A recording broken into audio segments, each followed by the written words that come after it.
Você vai entender depois de passar pelo processo, né? Entendeu? Verdade. A reputação ela é manifestada em meio aos olhos, né, das multidões, cara. Será que o inferno, aonde ele está? Esse entendimento que o Espírito Santo tenta nos trazer, né? Se Ana está ferida, ela quer mostrar. Ele crê que eu apareça. Né? Então o deserto serve para ele. É um assunto de hoje, de agora, é o que nós estamos vivendo. Mas Um processo sim, diferente. porque eu questionava. Se o Senhor nos capacitou, é porque o Senhor está em nós e o Senhor vai resolver.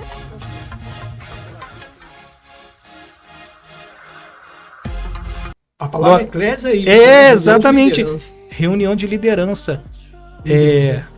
Isso é um alerta para a igreja. Se você vai há 10 anos para uma igreja e você não produz frutos, você ainda tá dando dor de cabeça pro teu pastor, cara. Você ainda tá agindo como ovelha, que era o momento para você estar pastoreando, para você estar guiando almas para Cristo, cara. Entende que é necessário um amadurecimento espiritual? É necessário você se encontrar com Jesus, cara. Meu antigo pastor, ele falava que ovelha pastor que não dá trabalho para ovelha, tem trabalho com ovelha. Sim. Entende? Pastor que não... Isso, cara, bem forte que você falou, porque, não sei se é o autor de Hebreus, mas Paulo fala que ele escrevendo a carta aos Hebreus, se não me engano, vocês deveriam ser mestres, cara, estão comportando como criança, cara. Cara. Dependendo de lei. Porque tem o que. Nós temos esse tempo de crescimento. Sim, eu vou falar uma coisa aqui, mas é com todo respeito, por isso vocês conseguem me entender. Só vai parecer que eu estou julgando, mas não é. Só para você entender. No reino espiritual não existe anãs. Anão é uma pessoa que tem idade adulta e estatura de criança. Sim. No reino espiritual não tem. Botou 30 anos e assim se comportando como criança. No mundo espiritual não. Aí, no reino não tem isso. E cheio de propósito para a vida de outras pessoas, mas que você precisa ser trabalhado. Porque a grande verdade é essa. Na tua casa, o único que entra com a sua permissão é você, a sua esposa e os seus filhos. Então, o único quem tem permissão de abrir a porta da sua casa é você. Então, Jesus só vai entrar na tua casa, nos seus, na minha família, nos meus irmãos, no meu ministério, no meu trabalho, se eu abrir a porta da casa para ele. Eu vou te liberar uma pérola aqui. Por exemplo, tem como você chegar na sua casa e pedir licença para entrar? Não. Por que não? Porque a casa é minha. Então, a palavra diz que nós somos opositores. Olha só, quando um rei conquista uma cidade, vamos usar o tempo antigo, quando o rei conquistava uma cidade, todos os despojos daquela cidade era dele. Por isso, quando o Senhor chega, Josué chega em Jericó, o Senhor fala assim, ó, queima tudo. Como assim, queima tudo? Tudo aqui é meu, queima tudo. Então, quando Jesus ele triunfou, Colossenses fala isso, que Jesus ele triunfou, né, e expôs publicamente o inimigo à vergonha, traz a ideia de um rei que entrou numa cidade, conquistou a cidade, e eles faziam isso, tirava todas as roupas daquele rei vencido. Então o rei que venceu a guerra, ele vinha montado num cavalo branco na frente. Não na mula. Não na mula.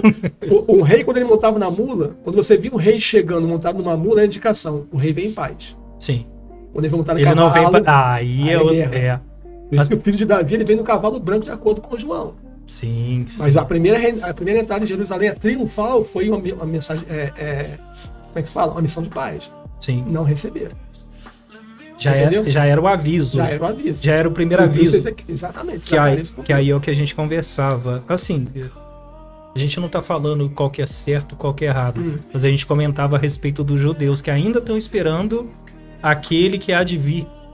Que não aceitam Jesus como Messias. Sim. Como seu Salvador. Sim. Que ainda aguarda a vinda dele. Tanto que se você parar para ir na ideia que o judaísmo levanta, você entende. É aquela coisa, eu entendo, mas não concordo, porque eu conheço a verdade. Porque essa verdade, ela me libertou. Mas é o que você falou de eu estou completo. Sim. Lembra que você falou? Não, eu não acredito em fazer divisão de Antigo Testamento e Novo Testamento, sendo nós que estamos completos. Nós estamos completos. Nós estamos conhecendo e nós sabemos no que nós cremos. E o endurecimento deles, Paulo fala que é para nosso benefício. Sim. Né? Já pensou se Jesus fosse aceito pelos judeus como Messias? Iam pegar para si Cara, você tem Aí, que cara, mas eu fico imaginando no meu coração, é até errado eu ficar falando, conjecturando, mas eu preciso sentir aquilo que Deus me faz sentir, porque senão eu vou ser uma inteligência artificial, vou ser programado apenas para... Não é isso que faz. Eu fico imaginando Deus, na sua imensa sabedoria e amor por nós, olhando o povo judeu que foi liberto do deserto, que só por si só já era mais que motivo de você ser fiel e obedecer a tudo que aquilo que viesse da boca de Deus. Sim. Aí o povo é liberto e aí Jesus vem, porque esse povo que os judeus foram libertos, eles vão dizer, eu sou o especial, o povo que Deus separou para ele. Só nos judeus tem a salvação, só no judaísmo tem a salvação. Sendo que a terra, tudo que existe na terra é criação do Pai. Então existiam os outros filhos, como está em João 10,16. Existem ovelhas que não são desse aprisco. Aí, isso aqui. A nós aqui. Aí, beleza. Aí Jesus é enviado para dar um novo significado para aquilo, exatamente na Páscoa também, que é a passagem de libertação. Não é só para esse povo. A libertação é para todos. Então, mas nunca foi. Gênesis 12, ele diz assim, em ti serão benditas todas as nações da terra. Não é só uma nação. As nações de Israel só. Mas assim, quando você lê isso, você pensa o quê? Bom, então em ti está conversando com Abraão, então ele está falando que através de Abraão todas as nações da terra serão bem-aventuradas. Não é isso. Não, então é Isaac, porque Isaac que é o filho da promessa, então é Isaac. Sim. Até os árabes têm um pouco disso, né? A promessa está em Abraão. Estando em Abraão, Ismael é o primogênito. Então a gente tá de boa. Tô tranquilo. Agora, se a promessa está em Isaac, aí complica. Sim. Porque aí os descendentes de Isaac são os judeus. Então a gente ficou de fora. Então vamos defender, não, a promessa está em Abraão. Aí os judeus defendem, não, a promessa está em Isaac.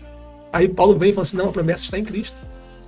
O em ti mencionado no Gênesis 12 é Cristo. Aí é o divisor de água. É o divisor de água. Então Cristo veio, por isso que eu falo, Cristo no seu ministério terreno, ele estava entre, por isso que ele falava, você vai ver assim nos evangelhos, nos 4, né? Essa expressão assim, o reino está entre vós, o reino está entre vós. Nunca o reino está em vós, é só entre vós, porque o reino está em Cristo. Então é um judeu, é um rabino andando ali carregando o reino, entendeu? E carregando com ele, segundo Flávio José, cerca de 30 mil discípulos. Esses 30 mil, ele tem 12 que vão receber, como nós falamos aqui, o poder de serem mártires, né? De morrer pela fé. E o Senhor Jesus morre, ressuscitou, depois que ele assunta aos céus, né? Depois de 40 dias, o Espírito Santo vem.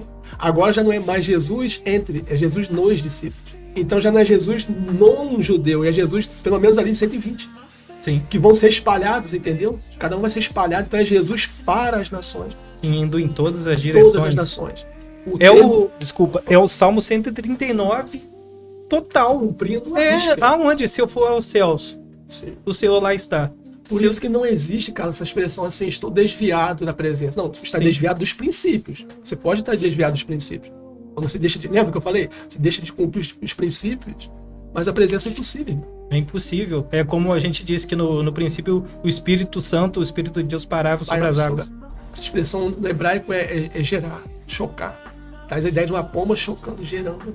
Quer ver uma coisa interessante? Em Apocalipse 5, é 5.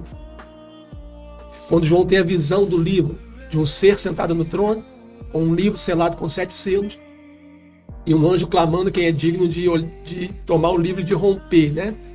Aqueles 7 selos. Esse livro, segundo nós entendemos, é o testemunho, é o testamento. Só podia ser aberto pelo primogênito, né? Só que tem uma coisa aqui.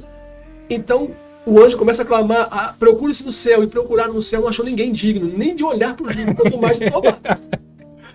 Aí já começa aquela lágrima no cantinho do olho, né, João? Fala, porra. Porque se o testamento não é aberto, não tem redenção. Aí é o que eu falei contigo em off, não é só para a raça humana, não tem redenção para a criação. Por isso que os anjos estão passando apertados, suando em cima da procura. Então é na terra. Aí na terra não acha ninguém também. Debaixo da terra não acha ninguém também. Aí João começa a prantear e chorar muito. Aí uma pergunta que eu sempre faço é o seguinte: o anjo diz para João, não chores mais, eis aí o leão, a tribo de Judá que venceu e é digna, né? De tomar o livro e de romper os seus 7 selos. E aí João olha e vê o cordeiro. Já não vê o leão. Ele falou leão, vê cordeiro. Mas a pergunta é, mas aonde Jesus estava, cara? No céu não estava, porque não achou ninguém digno. Na terra também não. Nem debaixo da terra. Então Jesus não está falando da sua pré-encarnação, não está falando da sua encarnação, não está falando da sua morte. Cadê Jesus? Onde Jesus estava? É aí que eu falo, irmão. Porque o que eu vou falar agora é pesado. Eu não me lembro, em momento nenhum, o Senhor Jesus falar que veio te buscar para o céu. Sim. Jesus sempre menciona, eu vim te buscar para o Pai. Porque se o eterno está no céu, ele é finito. O eterno é finito, porque ele está dentro do céu. Não, a palavra diz que o céu está nele. É como se Jesus estivesse sobre o céu, entendeu? Porque o Pai está sobre todas as coisas. Está tendo compreendendo? Sim. O Pai está sobre o céu todas as está coisas. inserido nele.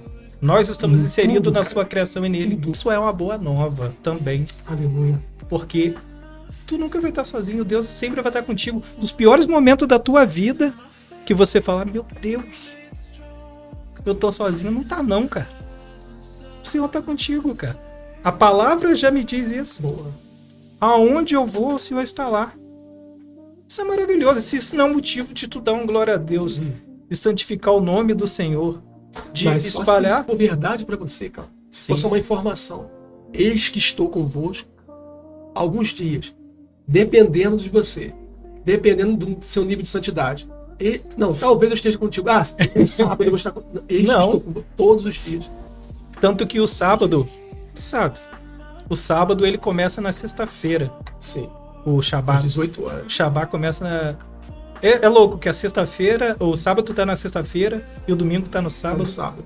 E o primeiro dia da semana, o último judeu, é o primeiro.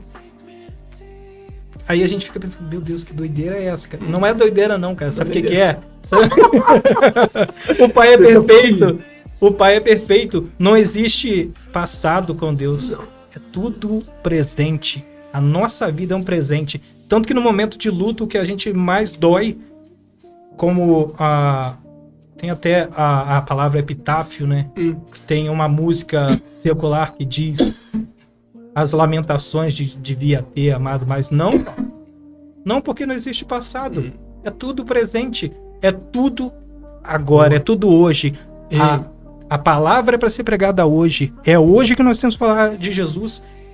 No princípio, no Bereshit, isso para Deus foi agora, cara. Entende? Eu conversava com a minha esposa a respeito do tempo.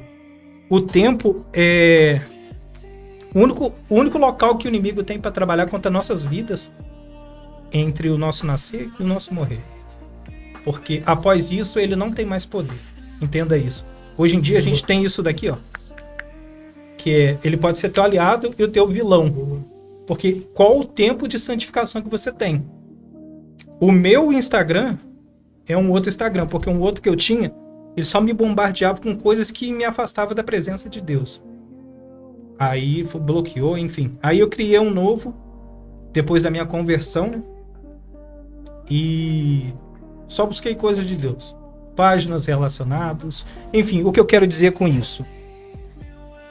Quando você quer buscar Deus, as mídias sociais, elas tentam te levar para outra direção. Isso não é só o celular, não, é muita coisa. Tanto que você pode falar de Deus a semana inteira, você não recebe um comercial falando assim, compra uma Bíblia, ou... Entende o que eu quero tocar? Sim. A respeito de... A única coisa que o inimigo tem para trabalhar contra você é o teu tempo. É o tempo que você tá longe da presença de Deus. Isso é muito forte, cara, porque tu fica pensando assim, quantas vezes, eu devia estar lendo a Bíblia. Aí tu tá lá, zapeando na Netflix, com mais milhões de catálogos de filmes. Você fala, pô, não tem nada pra assistir. Não tem nada pra assistir. Sabe por quê? Porque dentro de você, a tua alma já tá te inclinando pra uma direção que você tem que ir. Fala assim, ó, aquilo que você quer ser completo, não tá aqui não, cara. Entende? O tempo que era pra você estar destinando, estudando a palavra de Deus, conhecendo um pouco dele, você tá em outra coisa. Isso direto, você pode perceber.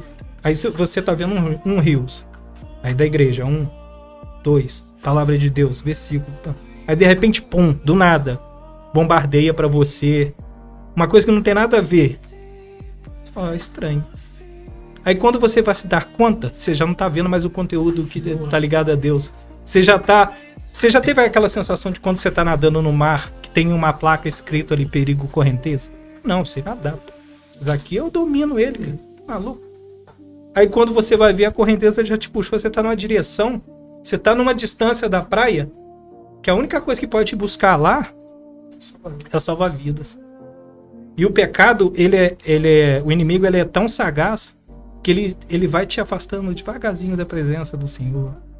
Vai te tirando devagarzinho aquela santificação que tu tanto buscou, aquela coisa que você tanto clamou, aquelas madrugadas que você passa orando. Aí devagarzinho você fala, não, eu me desvio um pouquinho aqui. Não tem nada a ver. É só um videozinho de, às vezes é 30 segundos. E de repente você tá 2 horas preso num loop infinito. Aí na mitologia acho que grega, não sei que, Cronos come seus filhos. O tempo se alimenta. O tempo se alimenta. O Cronos é a representação do tempo. Se alimenta dos seus filhos. E quem é o filho do tempo? Quem é o filho? São os filhos de Deus que são devorados pelo tempo. Repete isso aí. Os filhos de Deus são devorados. Não, mas Cronos se alimenta dos filhos, dos seus filhos. O homem, ele é fruto da criação. Ele tem na terra. É onde que o inimigo trabalha. Ele tem um tempo. Só pode trabalhar aqui. Você nasceu, dispara. Tanto que quando você está no inferno, não tem mais salvação. Lá ele não precisa de trabalhar porque lá já foi. Quando você estiver com Deus, lá também não pode trabalhar. Então o único local que ele tem é onde? Aqui. E quais são os artifícios que ele tem? O tempo. Tanto que a gente troca o quê? Por dinheiro. É nosso tempo de vida, cara. Entende? O dia dividido tem a regra dos 3/8, que é 8 horas para trabalhar, 8 horas para dormir, etc. A gente já sabe que tem trabalho, você trabalha 10, 11 horas. Entende? Então o tempo é algo muito escuso. Aí você não tira 1 hora, 15 minutos para ler a Bíblia. Aí o tempo que o crono já tá te devorando, já tá te tirando da presença de Deus. Aí quando você vai ver, você já tá no alto mar, afogando. E o único que pode ir lá te salvar, te resgatar é Jesus Cristo. Porque ele sabe aonde que tem que entrar. Porque ele sabe atravessar aquela correnteza do pecado, da separação. Cara, a palavra diz que a maldição sobre a serpente foi, o termo hebraico ali é o serpente. Sim. Né? Uhum. É um ser único. Não é uma cobra que, quando as pessoas pensam, era uma cobra que tinha pernas e passou a não ter. Não, é um ser. Até a palavra réptil, se eu não me engano, no hebraico, são demônios. Quando o homem é criado, da orientação, não, da ordem divina você vai dominar sobre as plantas, vai falando, né, sobre os peixes, sobre as aves, sobre os animais terrenos e sobre os répteis. Aí tu fala, mas a maioria dos répteis já estão na Terra, só que répteis no texto são demônios. Sim. Demônios trabalham com tentação. Mas olha coisa interessante, o Senhor diz assim, quando ele amaldiçoa a serpente, ele diz assim, tu vai se arrastar sobre o teu ventre e se alimentarás de pó. Aí tu pensa, beleza, uma cobra ela anda sobre a barriga e pó na cara o tempo todo. Não é isso, irmão. Pó tá falando ali da matéria humana. Adão foi criado do pó da terra. O Senhor tá falando assim, o que vai alimentar a serpente, cara, é o que você produz na boca. É o pó da terra, né? Que em hebraico a palavra terra e homem, Adamá. Sim, Adamá. É a mesma coisa. Vermelho, entende? A cultura judaica diz que a matéria ali que compôs o corpo humano foi tirado da argila que estava no pé ou nas raízes da árvore da vida. Então o Eterno foi lá na raiz e eu faço... Depois eu vou te falar por que eu creio nisso. As 10 emanações, que é muita coisa. Então ele tira dali, ou seja, até o barro que ele tira dele mesmo. Lembra que eu te falei? Que Adão, na verdade, ele está vindo depois de Cristo. Sim, sim. Adão não é o primeiro homem. Mas enfim. Então, assim, o que vai alimentar a serpente? Em primeiro lugar, a serpente ela vai ter que ficar presa nesse nível de existência, porque só nesse nível de existência terá pó. Sim. O que vai alimentar a serpente é o que eu produzo nessa matéria. Aí tem algo interessante. Ele vai se mover segundo o seu ventre, sobre a sua barriga. Ventre ali não é barriga, perdão, sobre o seu ventre. Ventre não é barriga. Ventre é o lugar onde as almas são geradas, os seres são gerados. Sim, no ventre. Então o que o Senhor estava falando assim, o que alimentar o nosso adversário E ele ia se mover, Jesus falou sobre isso, que ele ia se mover sobre os filhos da desobediência. Ele anda sobre os filhos da desobediência. Ele se alimenta com aquilo que os filhos da desobediência geram. Que produzem. O que é Qual é o produzido? conteúdo que está produzindo? É essa a questão. Do que você tem se O que tá alimentado, produzindo? porque a gente entende que o alimento é o nosso combustível. Do que Sim. você produz aquilo que você ingere. Você entende? O que eu quero dizer? Fisicamente, Entende? Sim, Tipo teu assim, corpo é reflexo do que você você alimenta. come e aquilo se transforma em energia. Sim. E a tua energia que vai produzir as coisas. Então, o Senhor diz que não é o que entra pela boca do ser humano que contamina, mas é o que sai. Sim. Tá, mas para sair tem que ter entrado. Então qual é a boca do... Eu sempre falo, né? Qual é a boca do meu interior? É meus ouvidos. Sim, isso é muito louco. Tu entendeu? Então assim, o que está sendo gerado dentro de você é de acordo com o que você ouve. É de acordo com o que você ouve, entendeu? Uhum. Está sendo gerado A algo... boca fala que o Ué, coração tá cheio. Então, quando você falou aí, tem esse Salmo 1, que fala do bem-aventurado é um homem que não se detém na mesa dos escarnecedores, não se assenta com os pecadores dos escarnecedores. Se esse salmo fosse da forma que muitos ensinam hoje, o sacrifício de Jesus, olha que coisa séria. Se o Salmo 1, os escarnecedores no texto, fosse os escarnecedores que muitos pensam até hoje, Jesus não teria sido aceito o sacrifício de Jesus, porque teria quebrado o Salmo 1. Uhum. Sim, porque ele... Gadareno já não é judeu. A Cananeia já não é judeu. Deu papo pro centurião, já não é judeu. Vai bater papo com a samaritana, já não é judeu. Assenta na mesa com publicanos e prostitutas como judeu. Então o que é, de acordo com o Salmo 1, na cabeça dos intérpretes daquele tempo, o publicano era um pecador, um miserável que não tinha circuncisão ou aliança. Não tem como você escarnecer de algo que você não conhece. O Senhor não leva em conta o tempo da ignorância. Sim. Agora, eu e você podemos ser escarnecedores. Sim. Porque nós já conhecemos a verdade. E se não há prática, eu sou escarnecedor. Sim. Você entendeu? Sim. Então, assim, na cabeça de um religioso, o publicano é o do mundo. Mas na realidade, que o escarnecedor é aqueles que estão no mundo. Mas escarnecedor é aquele que ouviram a fé, abraçaram a fé e não andam de acordo com. Aí entra o nosso bate-papo aqui, né? Eu sei em quem eu tenho crido, cara.